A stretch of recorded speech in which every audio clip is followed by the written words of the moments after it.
यदि मैं बात करूं कोरोना के दूसरी लहर की, या जैसा आपने बोला कि कोरोना रिटर्न हुआ है, तो इसमें कहीं ना कहीं हमने उसको लाइटली लिया। जो पिछली बार कोरोना हमारे देश में फैला, या इंदौर की अगर मैं बात करूं, तो अगर मैं विदेशों की तस्वीरों की बात करूं और विदेशों में जिस तरीके से लोगों को अफेक्ट किया था उसकी बात करूं, और हमारे देश की बात करूं, या मध्य प्रदेश या और इंदौर की बात करूं, तो इंदौर और मध्य प्रदेश के लोगों को या भारत के लोगों को उतना प्रभावशाली कोरोना की पहली लहर नहीं थी। तो लोगों ने क्या किया कि उसको बहुत लाइटली लिया। लोगों को लगा कि अरे ये तो ऐसे ही है और आया और चला गया, अब कोई परेशानी नहीं होगी। पिछले साल 2020 की अगर मैं बात करूं, तो जितना लोग मार्च अप्रैल मई जून में डरे हुए थे, उतना ही निश्चिंत हो गए सितंबर अक्टूबर नवंबर दिसंबर में। मतलब जितना डर था वो डर पूरा खत्म हो गया। अगर मैं ग्राफिकल बात करूं, तो उस समय बीमारी जितनी नहीं थी उससे ज़्यादा डर था। उसके बाद अगर मैं बात करूं, जब लॉकडाउन खत्म हो गया तो ज़्यादा बीमारी थी लेकिन डर कम हो गया। तो जब भी हम दुश्मनों से डरते कम हैं तो उसका प्रहार ज़्यादा तेज होता है। ये बहुत ही स्वाभाविक सी बात है। बीमारी जो होती है वो सबसे बड़ा दुश्मन होता है हमारा। तो बीमारी से अगर हम डरेंगे नहीं, बीमारी से हम बचेंगे नहीं, तो बीमारी का आघात तो हमारे ऊपर होगा ही, निश्चित रूप से है। पहले क्या किया सरकार ने, एक गाइडलाइन जारी किया जिसके तहत उन्होंने बताया कि 50 लोगों को ही जाना है, 20 लोगों को ही जाना है। शादी में 50 लोगों की लिमिट रख दी और डेथ में 20 लोगों की लिमिट रख दी। उसके बाद जब लॉकडाउन ख़त्म हुआ तो धीरे धीरे सरकार ने गाइडलाइन में ढील देना चालू किया और अनलिमिटेड तक आ गया।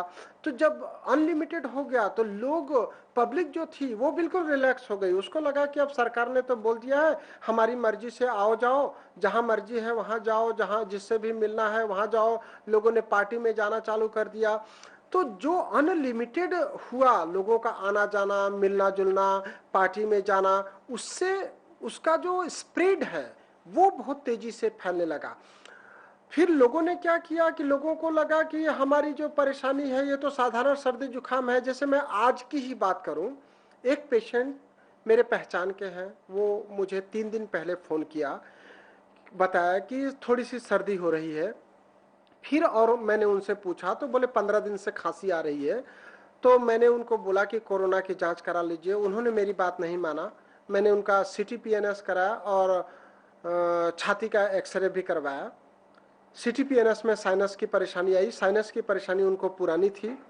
तो उनको मैंने बोला कि आप किसी ENT डॉक्टर से बात करिए, नाक कान गले के डॉक्टर को एक बार बात कर लीजिए। नाक कान गले के सीनियर डॉक्टर को उन्होंने दिखाया। उन्होंने बोला कि कोविड टेस्ट कराइए। कोविड टेस्ट कराया और आज सुबह उनकी कोविड टेस्ट रिपोर्ट पॉजिटिव आ गई। उन्होंने क्या बोला फोन पर कि हमको देखिए, उन्होंने पॉजिटिव दे दिया। उन्होंने थोड़ी पॉजिटिव दे दिया, 15 दिन से खांसी की शिकायत थी और वो लड़का मानने को तैयार नहीं है कि उसको कोविड के सिम्टम्स हैं। वो बोलता है कि चूंकि हमारा साइनस का परेशानी है इसलिए कोविड का टेस्ट पॉजिटिव दे दिया। कोई पॉजिटिव थोड़ी दे रहा है। मतलब हमारे अंदर ये जो बात करने का तरीका है, उसने पॉजिटिव दे दिया, उसने नेगेटिव दे दिया, मतलब अपने आप को कोई भी स्वीकार करने के लिए तैयार नहीं है कि हमको कोविड हो गया है, हमको लोगों से डिस्टेंसिंग का पालन करना है, या हमको मास्क लगाना है, या हमको मार्केट में नहीं जाना है, दुकान में नहीं जाना है। लोगों की जो लापरवाही है इस कदर है कि अगर उनको कोविड हो भी गया है, वो जानते हैं तो भी वो ऑफिस चले जा रहे हैं, तो भी वो मार्केट में चले जा रहे हैं। इसके कारण बहुत ज़्यादा फैलने लग गया। अगर मैं बात करूं कि कॉलेज और ऑफिसेस के, तो कॉलेज खुल गए थे, बीच में ऑफिस खुल गए थे।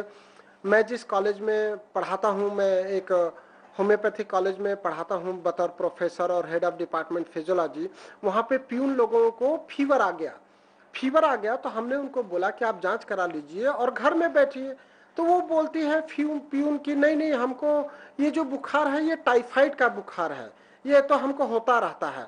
अब आप देखिए, वो जांच ही नहीं कराएगा, उसको बुखार आ रहा है, उसको आइसोलेट होना चाहिए, वो आइसोलेट भी नहीं होगा, कॉलेज में आएगी, लोगों से मिलेगा, तो उससे बीमारी और फैल जाएगी। ना खुद जांच कराएगी और दूसरों को बीमारी फैलाएगी। तो जो एक तो कारण रहा कि हम खूब रिलैक्स हो गए, हमको लगा कि बहुत ज़्यादा लोग नहीं मरे पहले अटैक में, तो ये इतनी गंभीर बीमारी नहीं है।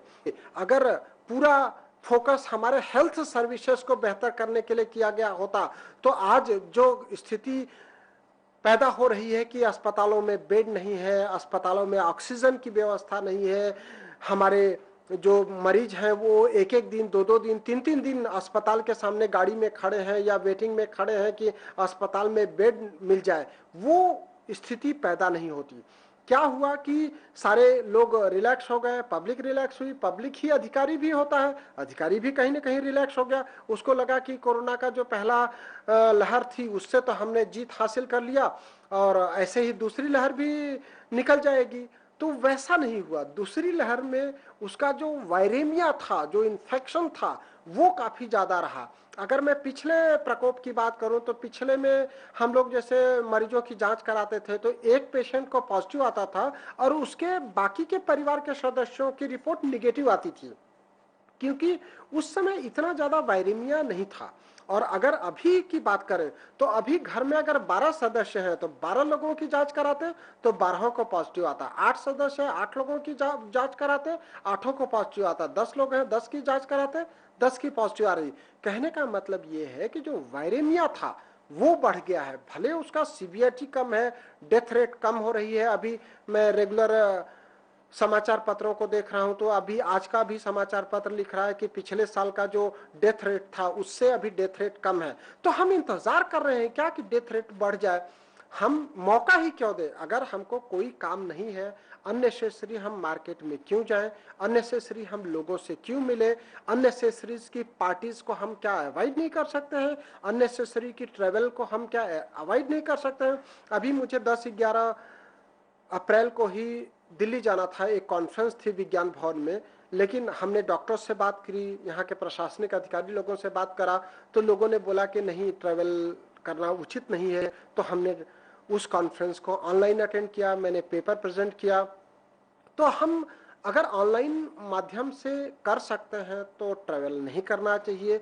जहां तक इमरजेंसी ना हो हम मार्केट में ना जाए, भीड़ में ना जाए।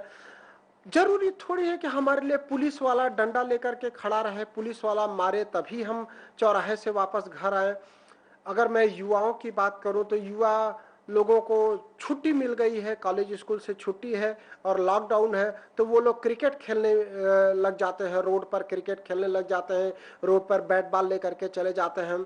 मैं युवाओं से बात करना चाहता हूं, युवाओं को ये संदेश देना चाहता हूं कि आपका जिम्मेदारी जो है आपके खुद के लिए है, आपके परिवार के लिए है, आपके समाज के लिए है और राष्ट्र हित में भी है। आपको स्वयं को भी अनुशासन के अंतर्गत रहना है, अनुशासन का पालन करना है, परिवार वालों को भी सजेस्ट करना है और दूसरों को भी समझाना है। अगर आप खुद ही क्रिकेट का बैट लेकर के चले जाएंगे रोड पर और 4-6-10 लोगों को और बुला लेंगे, आप सोचिए कि अगर किसी के घर में कोरोना है या किसी के घर में बुखार आ रहा है और आप उस मित्र को बुला ले रहे हो तो उससे परेशानी बढ़ सकती है। कुछ जगह क्या हुआ कि स्कूल कॉलेज खुल गए, एग्जामिनेशन हुआ। स्कूल कॉलेज में क्या होता है कि कॉलेज के बच्चे मानते नहीं है, वो एक साथ बैठ करके खाना खाते हैं। जो बच्चे दूर होना चाहते, आइसोलेट होना चाहते, उनको भी वो ताना मारते हैं, अरे तुमको ही बहुत ज्यादा कोरोना का डर है, आ जाओ हमारे साथ बैठ के खाओ, अगर नहीं खाना था तो तुम कॉलेज क्यों आ गए? तो जैसे एग्जामिनेशन हुआ उसमें काफी सारे बच्चे भी पॉजिटिव आ गए। एक बच्चे को रहता है 2-3 दिन लगता है उसको सिम्टम्स सीवियरिटी आने में, 2-3 दिन में कई लोगों को फैला सकता है। तो ये बहुत बड़ा कारण रहा। मैं बतौर चिकित्सक चूंकि इस प्रोफेशन से जुड़ा हुआ हूं तो केवल शहर की ही बात नहीं कर रहा हूं, मेरे पास दूसरे शहरों के भी मरीजों के फोन आते हैं, रिलेटिव्स के आते हैं, पहचान वालों के भी आते रहते हैं। बॉम्बे से हमारे कुछ लोगों के फोन आए कि उनको थोड़ी सी सिम्टम्स लग रहा है। हमने तुरंत उनको जांच की एडवाइस दिया कि सभी लोग घर में आइसोलेट हो जाएं और जांच कराएं। अगर एक को भी पॉजिटिव आता है तो बाकी के परिवार के सदस्य भी बाहर न जाएं। ऐसे ही हमने नागपुर के लोगों को भी सलाह दिया, ऐसे ही दिल्ली गुड़गांव के काफी लोगों को सलाह दिया। तो ये सलाह का पालन बड़ा जरूरी है। लोग जांच इसलिए नहीं कराना चाहते हैं क्योंकि उनको 15 दिन या 20 दिन घर से बाहर जाने को नहीं मिलेगा। जितना लोग कोरोना से नहीं डरते उतना इस बात से डरते हैं कि हमको 15 दिन के लिए घर से बाहर जाना को नहीं मिलेगा या 15 दिन हमको ऑफिस जाने से नहीं मिलेगा। लोगों को ये डर है कि 15-20 दिन कैसे बीतेगा, 15-20 दिन बीतने के चक्कर में वो जांच नहीं कराते हैं, जिससे उनकी सीवियरिटी बढ़ जाती है और परेशानी बढ़ जाती है। ये बिल्कुल गलत है कि वैक्सीनेशन के बाद इम्यूनिटी कमजोर हो जाती है। कोई भी वैक्सीनेशन 100% आपको गारंटी नहीं देता है। हमारा जो मेडिकल सिस्टम है उसमें गारंटी जैसी कोई बात नहीं होती है। मरीज इस लहजे में बात करता है कि मैं आपसे ट्रीटमेंट लूंगा तो क्या गारंटी है कि ठीक हो जाएंगे। गारंटी नहीं दी जा सकती है। मेडिकल सिस्टम जो है वो पर्सन पर डिपेंड करता है कि उस व्यक्ति को वैक्सीन कैसा इफेक्ट करेगी, उस व्यक्ति को दवाई कैसा असर करेगी, उस व्यक्ति के अंदर बीमारी की सीवियरिटी कितना है, सारा कुछ उसके ऊपर डिपेंड करता है। व्यक्ति विशेष की जो प्रधानता है, अगर मैं होम्योपैथी सिस्टम की बात करूं तो होम्योपैथी में तो इंडिविजुअलाइजेशन की बात ही की गई है। हर व्यक्ति की खांसी अलग हो सकती है, हर व्यक्ति का बुखार अलग हो सकता है, हर व्यक्ति का बिल्ट अलग हो सकता है, हर व्यक्ति का मेकअप अलग हो सकता है। तो हर व्यक्ति का जब बिल्ट अलग हो सकता है, अगर परिवार में 5 लोग हैं, 5 लोगों की अलग अलग हाइट होती है, 5 लोगों का अलग अलग वेट होता है, 5 लोगों की अलग अलग तासीर होती है, किसी को गर्मी अच्छी लगती है, किसी को ठंड अच्छी लगती है, किसी को बारिश अच्छी लगती है, किसी को ठंड में परेशानी होती है, किसी को बारिश में परेशानी होती है, किसी को गर्मी में परेशानी होती है, किसी को बैगन की सब्जी अच्छी लगती है, किसी को कद्दू की सब्जी अच्छी लगती है, किसी को लौकी की सब्जी अच्छी लगती है, किसी को आलू और भिंडी की सब्जी अच्छी लगती है, किसी को मीठा खाना पसंद होता है, किसी को नमकीन खाना पसंद होता है। वैसे ही दवाइयां और टीकाकरण भी हमारे शरीर को अफेक्ट करता है। कई लोग वही बुखार की दवाई खाते हैं, उनका बुखार एक ही दिन में ठीक हो जाता है। कई लोग वही बुखार की दवाई खाते हैं, 3-4 दिन तक उनको बुखार उतरता नहीं है। कई लोग खांसी की सिरप पीते हैं, 1 दिन 2 दिन खांसी का सिरप पीते हैं, उनकी खांसी कम हो जाती है। कई लोग महीनों खांसी का सिरप पीते हैं, लेकिन उनका खांसी ठीक नहीं होता है।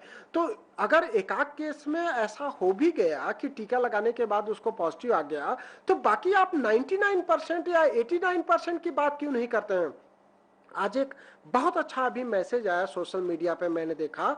उसका कहना यह था कि अगर 1.8% लोग मर रहे हैं तो आप 1.8% को चढ़ा बढ़ा के बात कर रहे हो, लेकिन अगर 98% लोग ठीक हो रहे हैं तो आप उसकी क्यों नहीं बात कर रहे हो। सकारात्मकता की बात क्यों नहीं कर रहे हो। अगर वैक्सीन लेने के बाद बीमारी की सीवियरिटी हमारे शरीर पर कम हो गई तो आप उसकी भी तो बात करिए। अगर एक को पॉजिटिव आ गया तो 98% लोगों को पॉजिटिव नहीं भी आया या जिनको पॉजिटिव आया उनकी परेशानी भी कम हुई, उसकी भी बात उतनी ही गंभीरता से की जानी चाहिए। नहीं, लोग ऐसा नहीं करते। लोग एक पक्षीय बात करते हैं। एक पक्षीय बात नहीं करना चाहिए। हमको समालोचक होना चाहिए, आलोचनात्मक नहीं होना चाहिए। आप समालोचना करिए ना, मतलब आप दोनों का बराबरी से आकलन करिए। आकलन करने के बाद आप उसको देखिए। ऐसे ही मैं बात करूंगा होम्योपैथी दवाई की। होम्योपैथी दवाई आर्सेनिक एल्बम बताई गई। आयुष मंत्रालय ने लास्ट ईयर आयुष मंत्रालय ने बोला कि आर्सेनिक एल्बम लेने से हमारी इम्यूनिटी बढ़ जाती है। तो कुछ लोग बात करते हैं कि आर्सेनिक एल्बम ले लिया तो अब हमको कोरोना होगा ही नहीं, या कुछ लोग बोलते हैं हमने आर्सेनिक एल्बम खाया था तब भी कोरोना हो गया। तो आर्सेनिक एल्बम कोई वैक्सीन थोड़ी है। या आर्सेनिक एल्बम खाया आपने तो उसके बाद अगर कोरोना हुआ तो उसका इफेक्ट अगर आपको कम हुआ तो वो बात भी तो आपको लोगों को समझानी चाहिए। मैं तो, हमारे परिवार के लोग पूरा आर्सेनिक एल्बम ही ले रहे हैं, हमारे रिलेटिव और दोस्त सब लोग आर्सेनिक की एल्बम ही ले रहे हैं। 1 साल से उनको कोरोना नहीं हुआ। हमने केंद्रीय जेल में कई सारे लोगों को, कैदियों को आर्सेनिक एल्बम दिया था, कई सारे पुलिस वालों को हमने आर्सेनिक एल्बम दिया था, कई सिविलियंस को भी दिया था। तो काफी लोगों को उसमें कोविड हुआ ही नहीं। और अगर किसी 1-2 लोगों को हुआ भी है तो उसकी सीवियरिटी कम हुई है। तो वो बात भी की जानी चाहिए, लोगों को ये समझाइश दी जानी चाहिए। अगर मैं अभी कोविड की बात करूं तो जो मरीज एडमिटेड हैं हॉस्पिटल में, एडमिट होने के बाद भी उनकी खांसी नहीं कम हो रही है या ऑक्सीजन सैचुरेशन बेहतर नहीं हो रहा है ऑक्सीजन लगाने के बाद भी, तब वो लोग हमारे पास आते हैं और हमसे होम्योपैथिक दवाई लेकर के जा रहे हैं।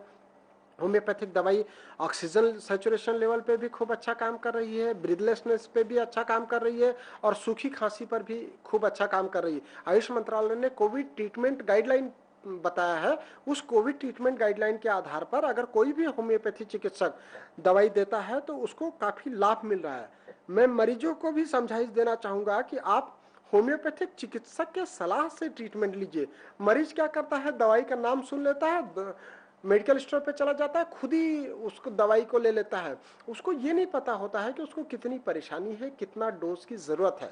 तो आपको ये बात आपके चिकित्सक से करना होगा। अगर चिकित्सक रूबरू नहीं देख रहा है तो आप उसको वीडियो कॉलिंग के थ्रू या फोन के थ्रू बात कर सकते हैं, उससे सलाह ले सकते हैं, उससे अपनी परेशानी बता सकते हैं। जितना आपको परेशानी रहेगा उसके अनुसार डोज का चयन आपका चिकित्सक ही करेगा।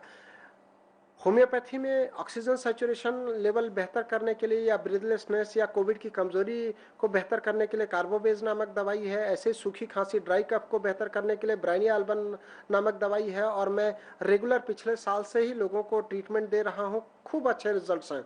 लोगों को ये लगता है कि बहुत जल्दी के लिए हमको अस्पताल में ही ठीक होना के लिए भर्ती होना पड़ेगा, ऐसा हमेशा सर्वथा सत्य नहीं है। कई लोग घर पे भी ठीक हो रहे हैं। तो अस्पताल में अनावश्यक प्रेशर बनाना या अनावश्यक वहां पे भीड़ बढ़ाने की भी जरूरत नहीं है। अगर आपकी सीवियरिटी उतना ज्यादा नहीं है तो आप आपके चिकित्सक या आपके फैमिली फिजिशियन के कांटेक्ट में रहिए और घर पे रह के भी आप ट्रीटमेंट और इन्हेलेशन और काढ़ा वगैरह का पालन करते हुए और जो हमारा हेल्थ मिनिस्ट्री का प्रोटोकॉल है कोविड का, उसको पालन करते हुए, उसको ट्रीटमेंट लेते हुए आप घर पे भी स्वस्थ हो सकते हैं। कई सारे लोग 80 साल के भी घर पे रह के स्वस्थ हुए, जिनको कोमार्बिडिटी थी, बीपी था, शुगर था, स्पॉन्डिलाइटिस था, वो लोगों को भी मैं घर पे रखते हुए होम्योपैथिक दवाई देते हुए हेल्थ मिनिस्ट्री के प्रोटोकॉल के साथ काफ़ी सारे मरीजों को रिजल्ट दिया है। तो लोगों को, जैसा कि मैंने पहले बोला था कि डर होना चाहिए बीमारी का, लेकिन डर की अतिशयोक्ति नहीं होना चाहिए। मतलब बहुत ज़्यादा भी डरने का ज़रूरत नहीं है। अगर बीमारी ऐसी है कि घर में ठीक हो सकती है तो घर में ठीक होना बहुत अच्छा माना जाता है। घर में आप रहेंगे तो घर का वातावरण और अस्पताल का वातावरण में बहुत फर्क होता है। बस एक बात का ध्यान रखिए कि समय नहीं गंवाएं। समय पर आप इन्वेस्टिगेशन कराएं। अगर आरटीपीसीआर कराना है तो आरटीपीसीआर कराएं, रैपिड टेस्ट कराना है रैपिड टेस्ट कराएं।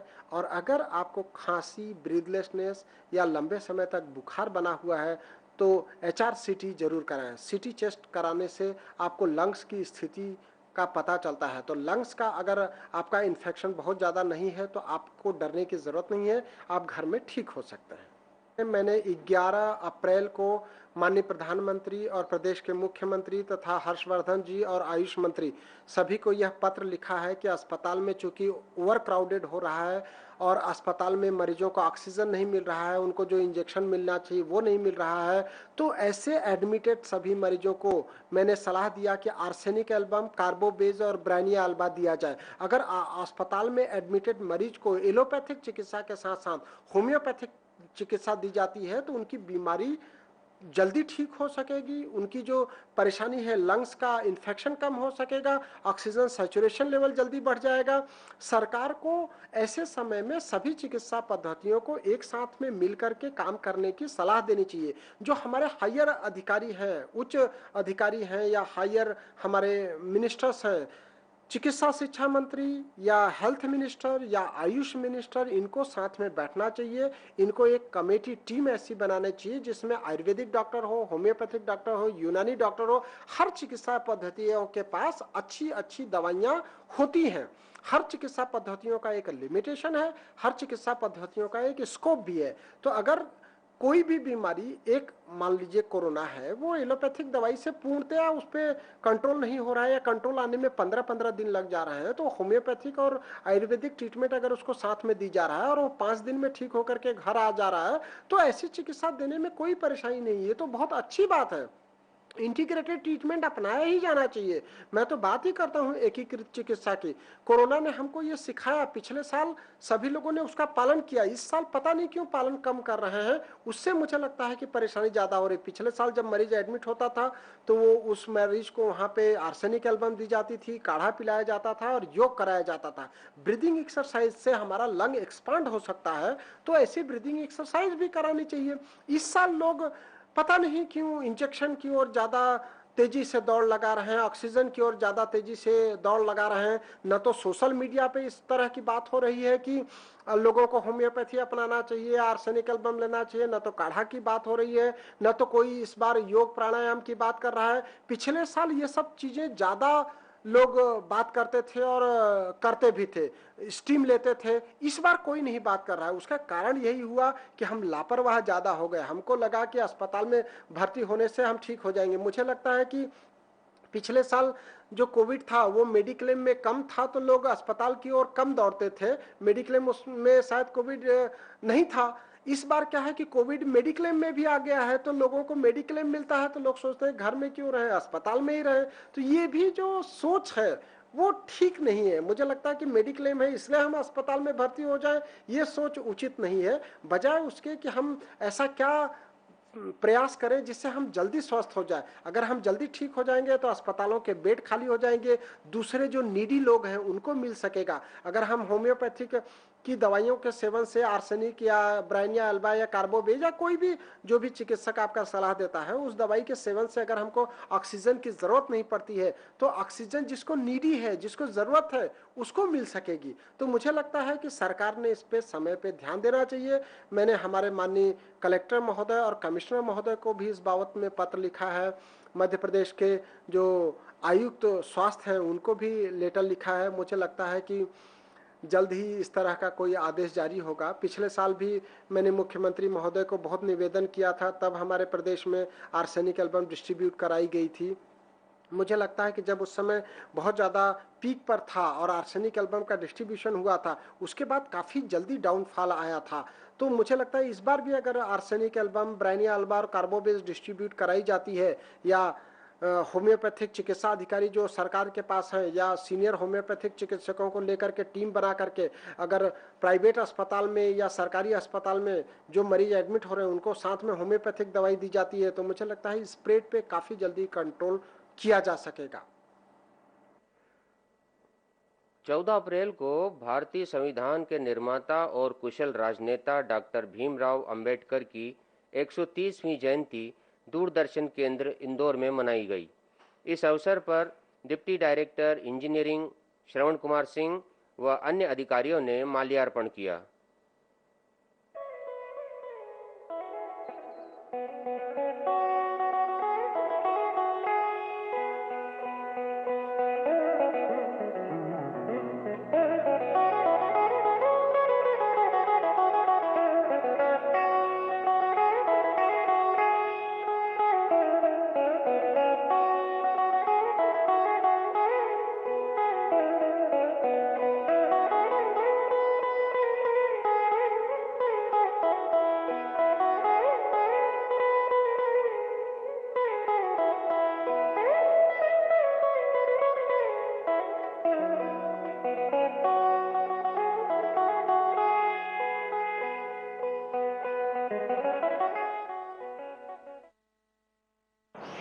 दोस्तों, आज यहाँ पर हम लोग सभी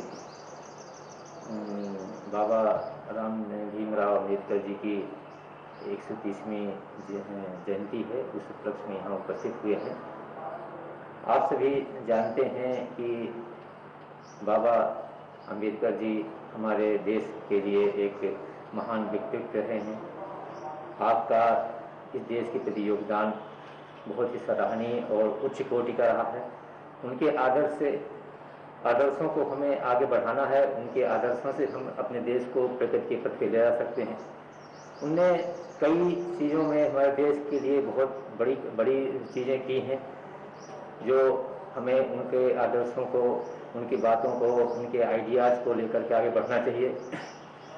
जैसा कि उनने सबसे बड़ी बात है डिस्क्रिमिनेशन अगेंस्ट द कास्ट, इसके लिए उन्होंने बहुत बड़ा काम किया है और ये बहुत ही बड़ी बात है।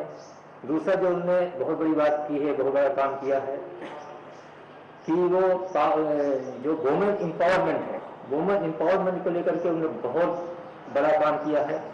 इस बारे में उनकी सोच बहुत ऊंची थी और उनका यह सोच था कि यदि वुमेन एम्पावरमेंट नहीं हुआ तो हमारी प्रोग्रेस नहीं हो सकती। देश की प्रोग्रेस वुमेन्स की प्रोग्रेस पे ही आकी जा सकती है, उनका मेजरमेंट वही है।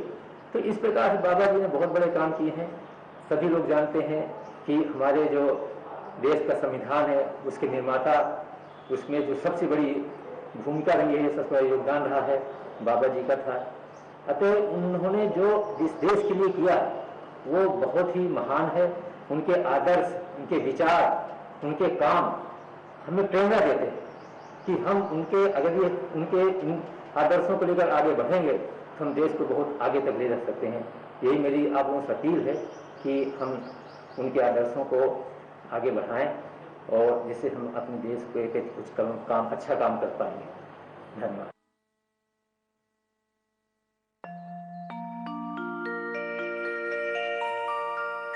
नजर ऊंची की तो दुआ बन गई, नजर नीची की तो हया बन गई, नजर तिरछी की तो अदा बन गई, नजर फेर ली तो क़ज़ा बन गई। बदली तेरी नजर तो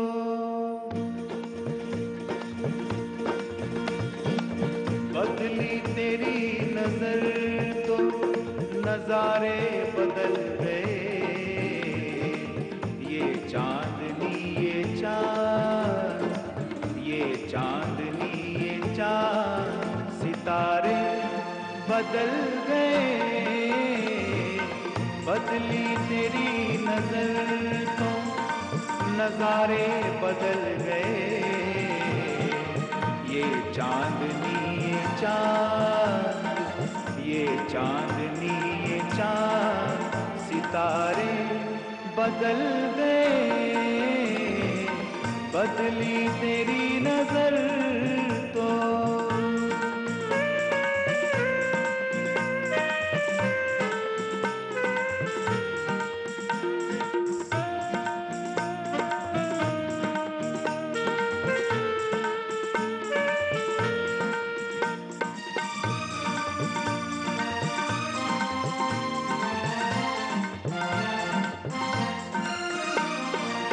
लहरों से पूछ लीजिए, साहिल भी है गवाह।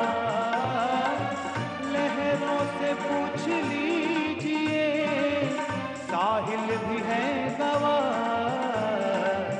कश्ती मेरी डुबोगे,